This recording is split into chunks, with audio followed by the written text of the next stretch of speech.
Hello and welcome to the Gaggle What We Challenge, and if necessary, destroy media narratives. I'm George Szamuely. With me today, of course, is a somewhat ailing Peter Lavelle. So, Peter, very glad that you were able to, get out of the sick bed and join us today. And we'll try to not tax you too much. But the subject that we've But but okay. exactly, there's still some, work to be done. Um, a subject we've discussed, a number of times in the recent past is, of course, Moldova, and Moldova is now very much in the news with the cutoff of gas through Ukraine. Ukraine has basically said we're not transiting any more Russian gas to Europe, and of course that affects Moldova, and of course it affects Transnistria. And it's very interesting how the media have covered this. They're very gleeful to point to the, particularly in Transnistria, that hey, look, all factories have stopped functioning in Transnistria. Everybody's really cold, and they say, hey, and it's all Russia's fault. It's all Russia that has inflicted this on people who are supposedly on Russia's side. So they're very happy about this, but it's very hard in any of these stories to get to what really has provoked this. That Russia hasn't cut off gas to anyone. The media insists on saying, well, Russia has cut off gas to Moldova, and it's all because the Russians don't like the government of Maya Sandu. So there is indeed a great deal of misery now in Transnistria, but it has come about because of what Ukraine did. Ukraine said we're not basically allowing any more Russian gas to go across Ukraine. So I just want to show you how the media have covered the story. So here is the New York Times, and here it says a gas cutoff sends shivers through a Russian-backed breakaway region. Now, it's always very interesting whenever they say something is breakaway or secessionist. Well, I mean, what is Moldova other than a breakaway republic from the USSR? But it's always a case of some breakaways are okay, but other breakaways are not okay. Well, it also, I mean, what is it in the title itself? Who's breaking away from whom? That's right. Very unclear. That's right. A renegade part of renegade. A renegade part of Moldova once boasted it would become a Russian-speaking Switzerland. Now, without gas, its leader assured residents, we will not allow a societal collapse. And then he says, the crisis began on January the 1st when Russian energy giant Gazprom stopped pumping natural gas through Ukraine, its remaining major export route to Europe.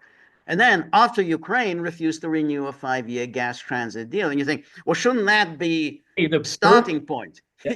Yeah, I mean that's the key. But they have to say, it's Gazprom. It's Gazprom that has provoked this. And then it says, in most places, one's dependent on Russian gas, like Hungary and so on.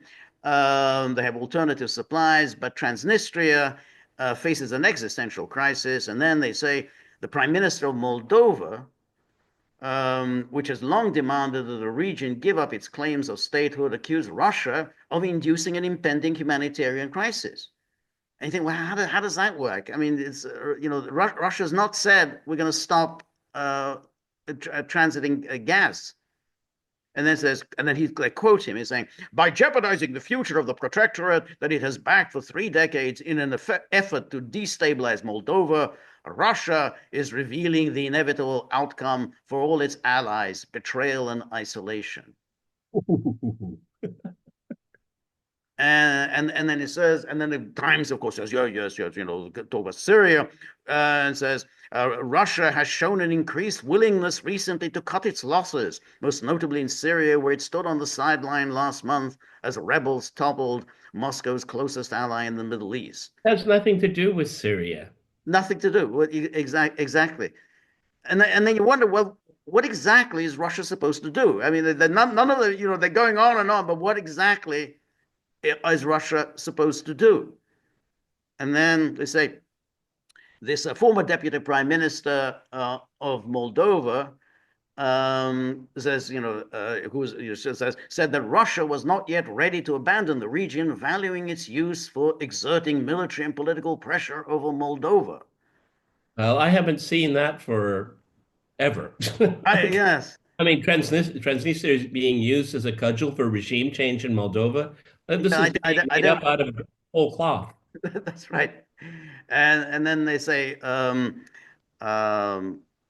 the usual boilerplate, and it says, but she added, Russia's readiness to let Transnistria freeze without gas or its major source of revenue, the sale of electricity to Moldova from a gas-powered station, suggested that the region was in serious trouble.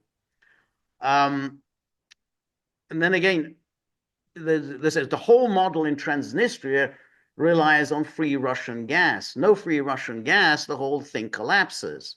But I don't think Russia will let this happen soon. It still needs them. This nonsense that it's getting free gas is absolutely untrue. Basically, there's an agreement that was signed between Russia and Moldova, in which Russia will provide Moldova with gas, and Russia will provide Transnistria with gas. These are two separate agreements. But Moldova hasn't paid its bills. But if Moldova doesn't pay its bills, why is Transnistria supposed to pay its bills? It's like saying, well, because Transnistria is supposed to pay its bills to Moldova, but Moldova doesn't pay its bills to Russia.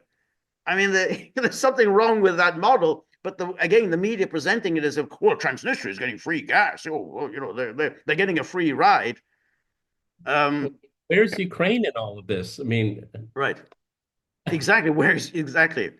Um, and then others see Transnistria's travails less as a sign of Russia's retreat than its determination to divert Moldova from its pro-European course. it has everything to do about paying your bills, everyone. We've been to this rodeo over and over and over again.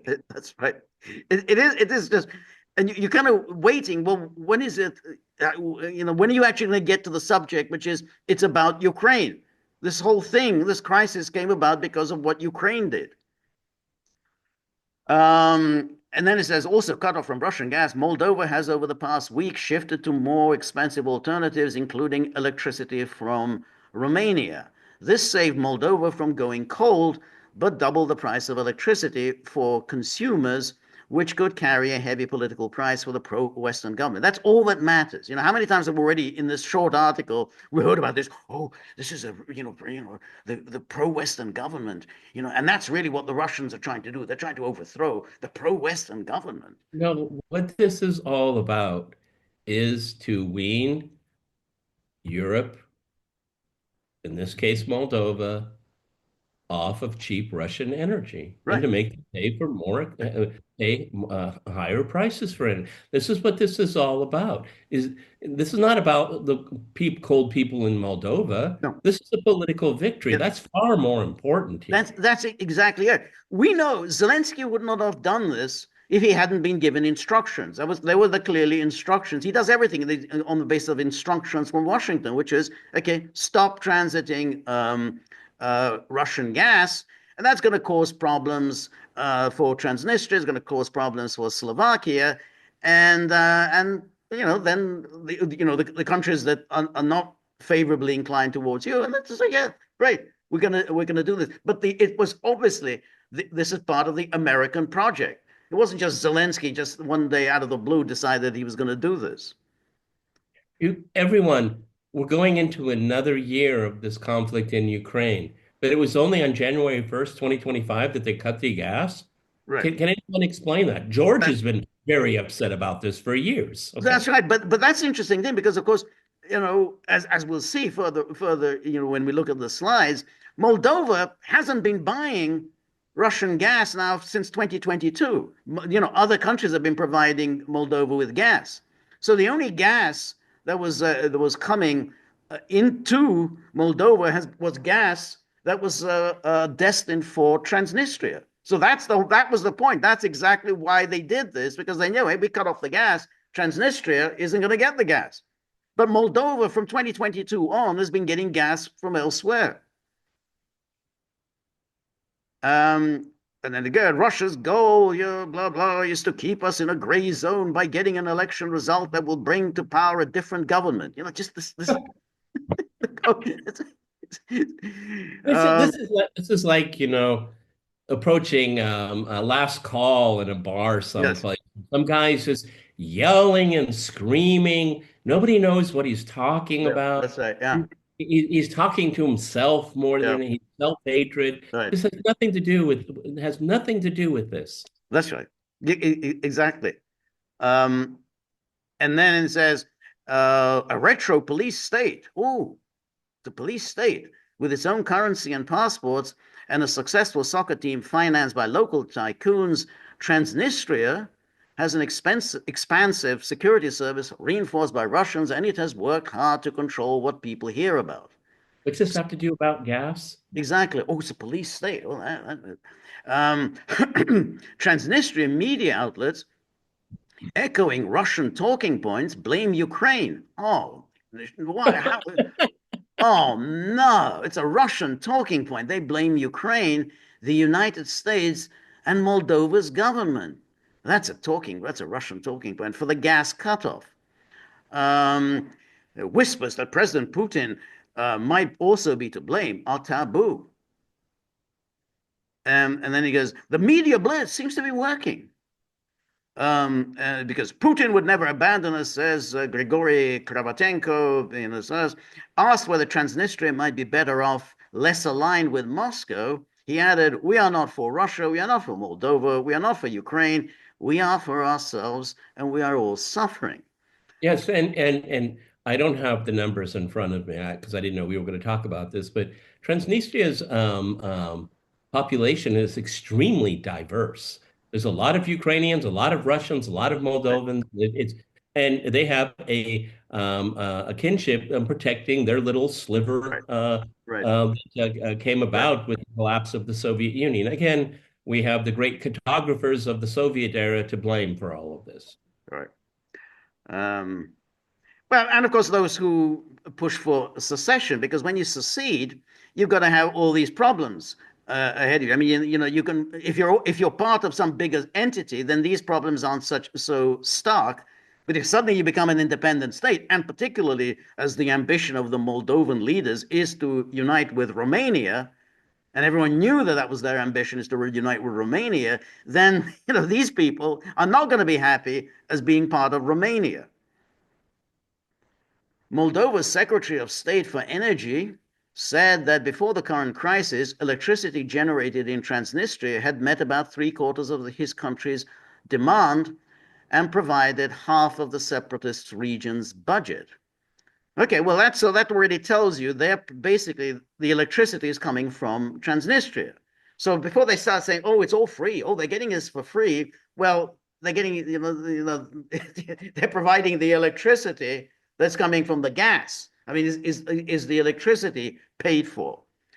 And it's Um, not pointed out that Transnistria, compared to Moldova, is heavily industrialized. Now, yes, dated technology, right, but I mean, compared to Moldova, which is very agrarian, extremely poor, right, Transnistria, it really punches above its weight yes, considering its size. that's right. And then, so the Secretary of State for Energy, he says these people lived on subsidized gas from Russia. Now it looks as if Russia has abandoned them. Again, they abandoned them. He noted that Gazprom had ignored suggestions from Moldova that it could, using an alternate export route under the Black Sea, still get gas to Transnistria if the Kremlin wanted. Well, first of all, why is that a suggestion by Moldova? I mean, where does Moldova get off suggesting, hey, well, you can use this route, the Turk Stream, and the gas could go through Turk Stream? Well, first of all, it's as we've discussed many times, the energy industry is very long term. It's not something you just turn, yeah, yeah, right. Well, we'll just get, we'll do it through here, and that's all that. I mean, whatever's going through Turk Stream is already booked and taken care of. I mean, there isn't It's any spare capacity. Energy is not Bitcoin, Right, okay? right. Um, so that exactly whatever's going through Turk Stream, that's what the Hungarians get most of their gas through Turk Stream. Romania, Bulgaria, Turkey, that's where they get their gas from. There isn't some, oh, well, we can just use that. And if the Kremlin wanted. So that's the origin of this claim that somehow it's all Russia's fault. Russia's the one that's cutting us off from gas. That's the origin. Apparently, oh, Russia can easily just sort of send more gas through Turk Stream. And what is the basis for that claim? And then this is Euractiv, one of these in other words, media outlets based in the EU. Lots of EU money in that. Yeah, it's like a Soros thing. Yeah. Exactly. Starved of gas, industry shuts down in pro-Russian region of Moldova. And then here the story. They have to get the story in. Transnistria has for several years paid nothing for supplies from Russian gas giant Gazprom under a tacit understanding with Moscow. They never check that. They say when they paid nothing. What's the basis of saying that they paid nothing? Again, obviously they're providing electricity to Moldova proper. It says 80% of its electricity needs are taken care of here. I'm kind of assuming that that's probably the basis of the payment. And then it says the cutoff of Russian gas, blah, blah, has forced the closure of all industrial companies except food producers.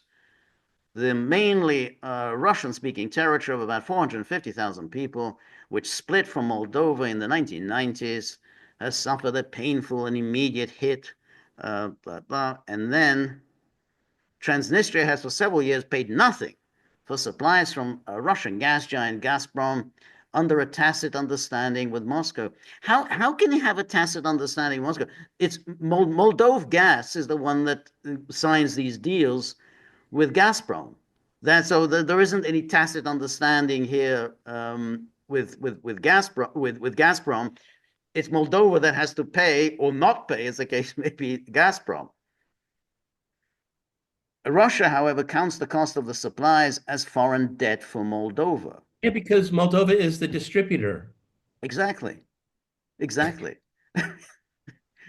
And then they go, well, all industrial enterprises are idle with the exception of those engaged in food production. So this is the first deputy prime minister of the region. And then we have, it says, Ukraine has allowed Russia to keep pumping gas across its territory. What does that mean? It allowed. How do you allow this? It's part of a business arrangement. You don't allow Yeah. someone. It's an agreement, Well, contractual agreement.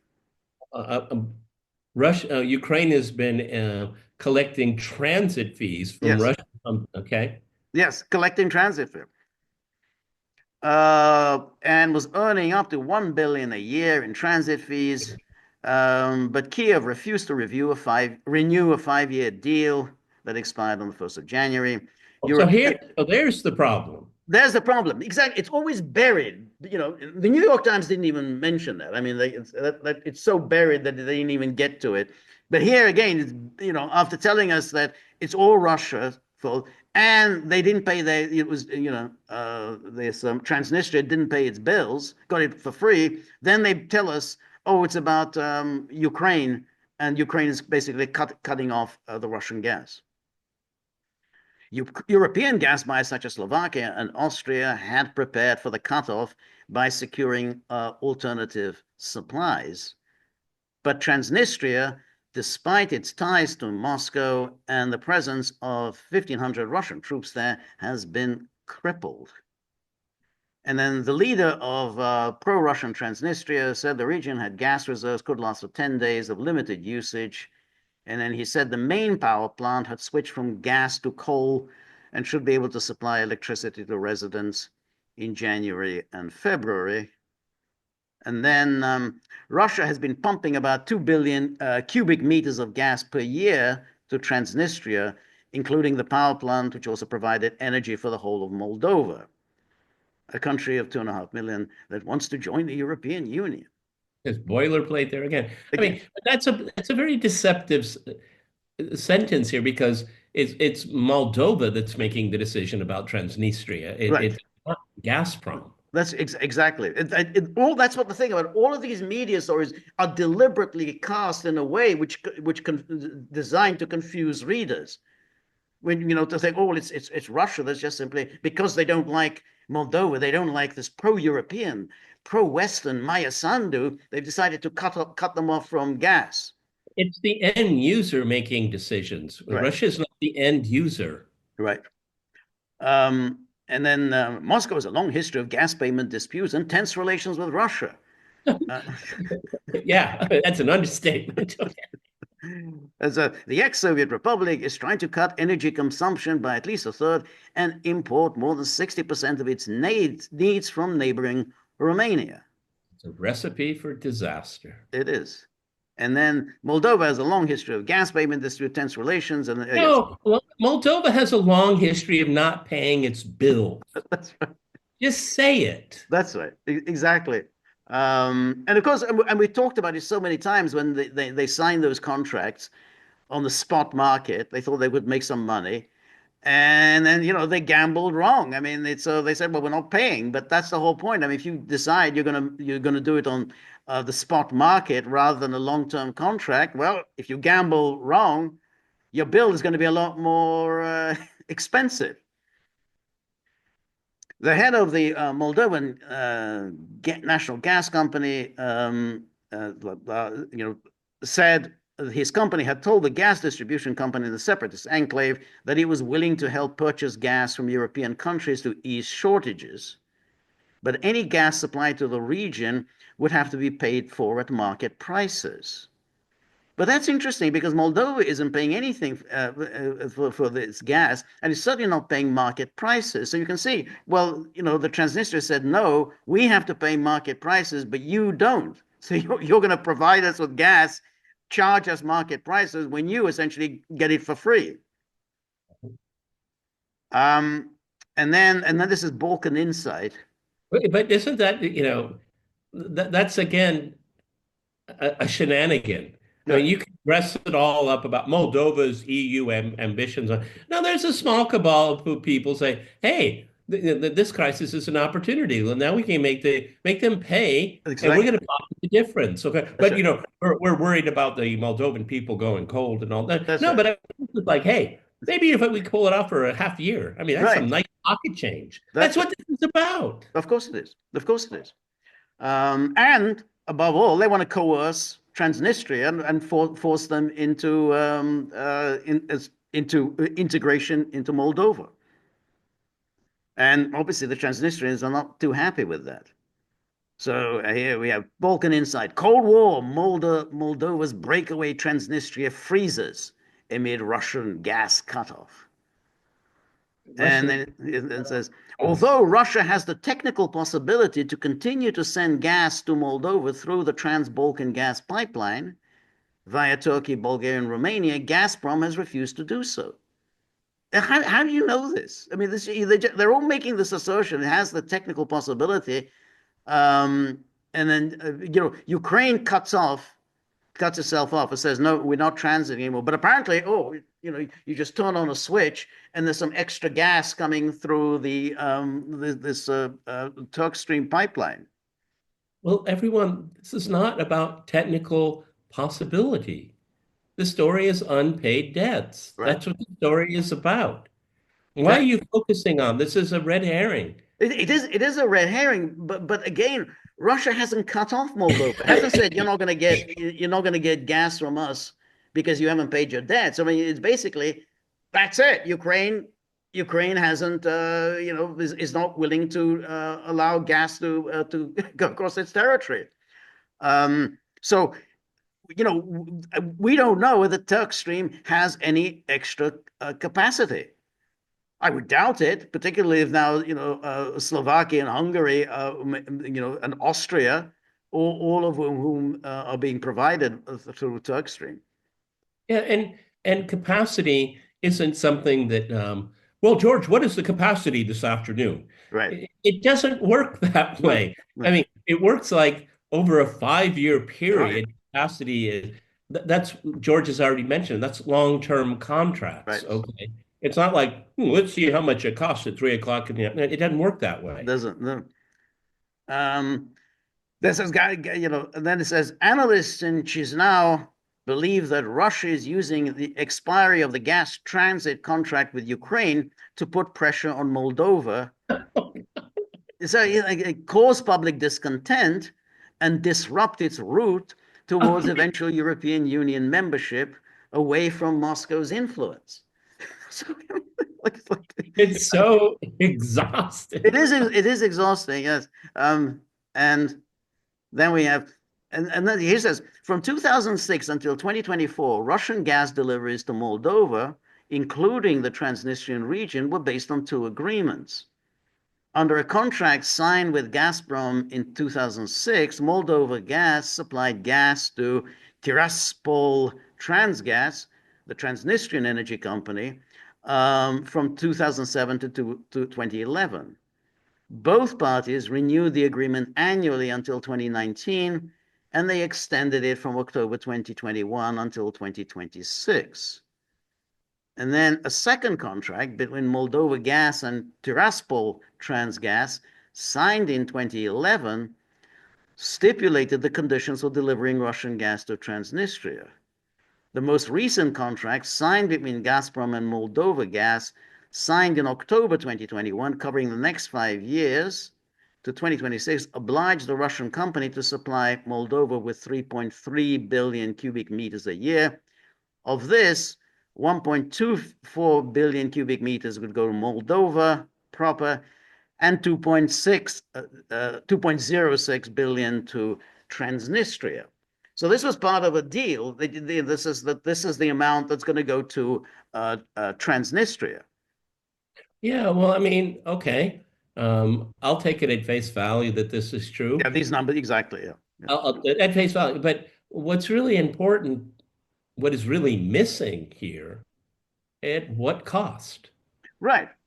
But yes, that's right. I mean, there, okay, you're talking about access, but I mean, it's not free, obviously. Right. And these agreements, because they're long term, how many euros per 1,000 cubic meters Right. yeah, I mean, any person writing about contracts, this is about contracts, would Right. mention. Well, that's the interesting thing, because of course from 2020 two onwards, Moldova was getting its gas from elsewhere. It wasn't getting it from Russia. So again, I think Moldova was just pocketing the difference. I mean, it was basically this gas provided under contract. It was just selling elsewhere and making money on this. Because again, Moldova really so this gas was all going to Transnistria. Essentially, Moldova was getting its gas from elsewhere, so it didn't need this 1.24 billion cubic meters. And then, but in December 2022, Gazprom only supplied Moldova with the gas intended for Transnistria. Yeah, because Moldova, and it says here, this came after Moldova decided to stop buying gas from Russia, a political decision designed to coordinate with international efforts to stop funding the Russian war machine maintained by money from sale of gas and oil. So Gazprom, basically said, well, you're getting your gas from somewhere else. Why should we provide you with gas other than the gas that's going to Transnistria? And then while Moldova gave up its contractual share of the Russian gas, the remaining 2.6 billion cubic meters of gas was required to meet Transnistria's internal needs and allow it to produce electricity, vital for its economy and vital, of course, for Moldova's economy. The authorities in Chisinau believe Russia wants to create a humanitarian crisis and trigger a domino effect in Moldova ahead of crucial parliamentary elections due this summer. That is just fantasy, just out of thin air. I'm really looking forward to the parliamentary elections. If they're going to be anything like the presidential elections a couple of months ago. The idea is that high prices for energy will foment dissatisfaction among Moldovans who might otherwise vote for pro-European forces. who might otherwise, they didn't seem very enthusiastic in voting for pro-European forces in the presidential election or in that referendum, the referendum, which they somehow managed to pull it off in the last seconds of the vote counting. Well, you know, this is all, this verbiage here is all for Western consumption. Yes, I'm sure the people in Transnistria and Moldova know exactly what's happening here. They exactly. know exactly who's pocketing the Right. difference. That's right. Okay. That's That's probably the real story that's going exactly on, which is who's not pocketing mentioned it. at all in any of No, this here. I no. mean, it isn't again just kind of patting them like little peasants on the head. Right. Okay. That's right. No, this is a Western design. Yeah. Okay. Yeah. That's what this is. And I Yes. don't think people are fooled by that, But I ultimately. think but most people are because first of all, most people don't know anything about Moldova. You know, they would not be able to find it on a map, and they certainly don't know anything about Transnistria. So if you put out the story, God, these swinish Russians, imagine that they're cutting off gas to Moldova, you know, and they're going to freeze. This is in the middle of winter. They're freezing, and it's all these Russians doing it, and it's very hard to get anywhere with these stories and find out exactly what the hell's happening. And then he says, meanwhile, the secessionist authorities in Transnistria are trying to shift attention from Moscow and seek culprits in Chisinau. Tiraspol and the Transnistrian media insist that Gazprom stopped supplies to Transnistria because Moldova gas failed to pay its debts.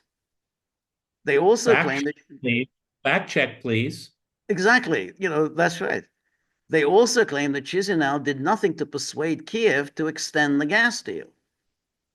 In response, Moldova Gas announced on Thursday that together with the energy company Energocom, it is willing to provide assistance, including technical and commercial support, to Tiraspol Transgas in organizing the purchase of natural gas on any European gas platform. But of course, and you pay at market prices. We don't, but you get to pay on for market prices. Yeah. President Sandu has condemned the actions of the Russian authorities, But not accusing, the Ukrainian authorities. that's right. The Kremlin is again using energy blackmail in an attempt to destabilize the situation to influence the 2025 parliamentary elections. See, and to undermine our European path. Now, you notice how everyone gets all their ducks in a row. Everyone has that the story to hand. Moldova is being hit by crisis. It was buying about 80% of its electricity from the Moldgres thermal power plant in Transnistria at a below market price. Ah, a below market price. So we were first told that they're getting this free gas. Oh, it's free gas, free gas. And now they're saying, oh, they're buying their electricity at below market prices. And then but they want to charge Transnistria market prices. There's something wrong Yeah, with this and model. also, again, something we keep bringing up here. Again, I'm going to take it at face value, okay, but interrogating that below market prices, but maybe that's what the long-term contract actually dictated, Right. and the market prices now were different. But I mean, that's not sinister. No, As a I agree. as a matter of fact, that's how long-term contracts work to the recipient's advantage. Right. Okay. Well, that's right. But they were buying this electricity. They're buying it there at below market price. Well, you can see why then Transnistria might turn around to Chisinau and say, well, you're charging us market prices, but you're getting electricity from us at below market prices. You know, that's kind of thing. Hey, well, that's not a great deal. But the way they present it, oh, they're getting subsidized as if somehow Moldova is subsidizing Transnistria. They're getting free gas. They're being subsidized by Moldova. It's you know, so the stories are complete lies in presenting that somehow, oh, they're being subsidized. They're getting, you know, they're not paying for their gas. Neighbor Romania has jumped to Moldova's aid and is already supplying about 50% of Moldova's electricity needs. At However, market prices? exactly, they don't mention that. I don't mention it. Right. However, some experts see this energy crisis also as an opportunity for Moldova. they see it as a chance for Moldova to reintegrate the Transnistrian region, which represents about 11% of the country's land surface, and to close the Transnistrian file. Oh. And it says, every crisis, this is the quote, they're quoting this energy expert. So energy experts, so every crisis brings opportunities. In this case, stopping the delivery of free gas to the left bank of the Dniester would pave the way for the reintegration of the two banks. However, this project can become feasible only with the support of external partners to maintain the stability of the region, especially on the border with Ukraine. So reading between the lines, the idea is, well, we're going to reintegrate Transnistria, use this energy crisis to reintegrate Transnistria, but we need help. Somebody's got to come in and help us out to do this reintegrating, this voluntary reintegration. Sorry, George, but that doesn't sound like an energy expert to me. No, I didn't. No, I mean, exactly. Where's why the would energy part? Yeah. energy experts don't think in these terms? No, Okay, no. this guy is a think tanker hack. Exactly. And that's it. So you can see now, and we've been talking about that. We've always thought that there was a possibility of Moldova, a second front being opened against Russia in Moldova, and any attempt to basically to end Transnistria would be that second front. Very difficult for Russia to get involved there. Russia doesn't share a border with Moldova, and but it sounds very much like this whole thing was planned. Obviously, it was planned in Washington. Zelensky just doesn't make these kinds of decisions just like that. It was planned in Washington, and then you kind of think, well, what is this really about? What's the goal here? I think like that guy that I was saying, yeah, that's kind of the goal. This is an opportunity to bring Transnistria to an end, but we need partners to help us out there. It's not going to work out well, George. I don't think so. I don't think so. I just don't see it. Okay. The particularly after at the end of every single paragraph, Euro-Atlantic ambitions and That's all right. of that. Euro-Atlantic ambitions. And as I pointed out, I mean, this is the cheap propaganda that they're selling, in this case, the English-speaking world. But it's a lot more complicated and it's a lot more simple at the same time on the ground. We know who's stealing the money. Yes. Okay, number one. That's okay. Right. Yeah. And Ukraine is the culprit here. Yeah. People have all of these kind of illusions about Gazprom. But I'll tell you, I will dispel all of them. It wants to be paid. Yes. That's it. That's right. That's It right. wants to be paid. Wants to be paid. Right. And that's the point. Moldova wasn't paying for its gas. Then it sought out other sources in 2022, but it still hadn't paid its bills. But the way the media cast it, they're saying, "Oh well, it's Transnistria isn't paying its bills. It's getting free gas. The Russians are providing it with free gas. No, the Russians aren't providing it. The gas to Transnistria was going through Moldova gas. Moldova gas wasn't paying its bills." So I would imagine Transnistria will say, well, if you're not paying your bills, why would we be paying our bills to you? In other words, you're just simply going to pocket the money. And in any case, they're getting subsidized below market price electricity. 80% of their electricity needs was coming from Transnistria. So this is a complete crock that the media are playing here, again, to whip up this anti-Russian fervor. Well, I mean, the fact is, because so few people know much about Transnistria, but it actually has in it a real energy policy. Right. Okay. And Moldova was a free rider. Okay. Yeah. That's what's happened. So, I mean, they reversed it. I mean, it's the David and Goliath, but no, you got it wrong. Okay. Right. Transnistria said it's just business. Okay. Right. It's just business. Yeah. But it's all cloaked in geopolitics and sinister forces, and we essentially, a new front has to be opened up in Moldova to resolve the problem in Ukraine. That's right. Exactly. That's right. Of course, the Romanian angle is always interesting. No one ever talks about that. They talk about This is all our transatlantic ambitions. But the fact is, Maya Sandu, Romanian citizen, pretty much everybody, at the top echelons in Moldova is a Romanian citizen. That clearly their agenda is to join Romania. Well, of course, that's not going to be, the Transnistria, the people in Transnistria are not happy with that. That's the issue that came up in 1992. But this is a secessionist, and of course they're only seceding because of Russia. It's Russia that's trying to break No, up they Moldova. want their autonomy, even independence, because they don't want to become part of a greater Romania. Exactly. Everyone. That's right. It's simple, It okay? is simple, but Anyone that knows anything about the region knows that. It's right, top of mind. right. That's right. That's I that. don't, George, how do, I mean, maybe because my cold here, but how keen are Romanians in absorbing Moldova? I don't know. I That's mean, you usually don't want to absorb a country I mean, Romania is it's not a rich country, right, okay? But right, Moldova is far poorer than right. Romania.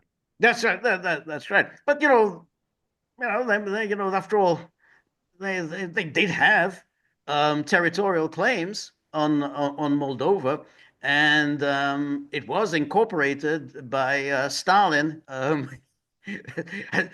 originally as part of the agreement with Nazi Germany from 1939 to 1940, and then of course everything was state remained a part of the Soviet Union. So Romania, would probably quite like that back, but you're right, it's going to be at a cost.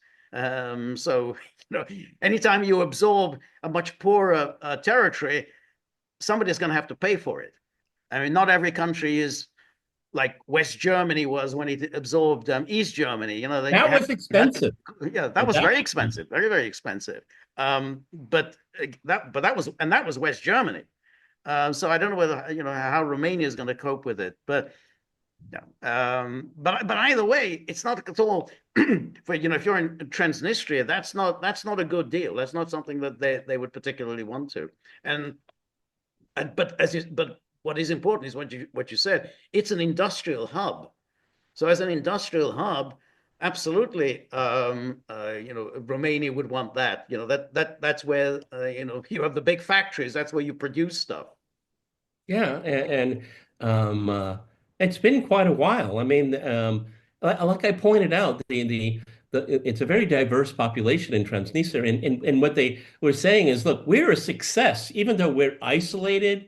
There's enormous pressure on us. We're blockaded in many different ways, but because on both sides of the border, there are people that want to make money, so it's very porous. Right. Okay, it's very chummy in many ways, Right. but it's Brussels and Washington. They want to crash the party here. Right. And George is absolutely right, is that these people don't want to be part of Moldova, and they certainly don't want to be part of a greater Romania. Yeah. Okay, what about their self-determination? No, that never. That's right. And that population, it's Russian, it's Ukrainian, it's Moldovan, it's other groups, okay? And they look, industrial hub, they say, look what we've got. That's After right. all the pressure, and look across the border. Right. You want us to become like you? No, you want to take us over because of our success. Right. Yeah. That's exactly right. But again, it's just interesting how this whole thing is distorted. And one has to say, there's a distinct possibility of a second front opening here. I mean, that this could be. We saw that the second front in Georgia didn't work out. That plan didn't quite get off the ground. But Moldova's always been, a real possibility. It's been kind of bubbling on the back burner for a while now. All right, everybody. I'm going to pour cold water on your hopes that Trump is going to solve all of this, okay? It's more likely, is what George is suggesting. Instead of winding it down, they're going to expand the conflict. That's far more likely. Yes, I think so too. Because it's a sunk cost. We're already in this deep. Yes, exactly. Why should we get out? No. That's right. Cut Exactly. our losses. Yeah, exactly. It's only losses. We have to make up our losses. Yep. Okay. Yep. And Transnistria is small. It's vulnerable. Right. Okay. And it could be a success. Yay.